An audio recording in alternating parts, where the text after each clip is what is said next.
How to turn off this content may be inappropriate on Instagram. In order to do this, you just need to have to remove your warning and remove restriction on your Instagram feed for sensitive content. So simply open your application and tap on your profile section. Now simply tap on the menu icon or the hamburger menu. Now simply scroll down to what you see section. Here is what you see section, and here you'll find content preferences. Simply tap on it. Now at the very top you'll find sensitive content. Simply tap on it.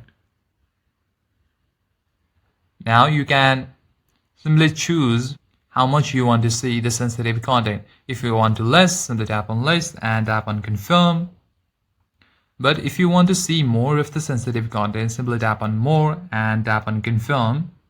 Now this will allow Instagram to show a higher amount of potentially sensitive or mature content. But make sure that you are above 18 years. If you are under 18, Instagram automatically restricts sensitive content and the more option will be hidden or disabled. And that's it guys. Thank you for watching this video. If you find it useful, consider liking and subscribing to the channel. I'll see you in the next one.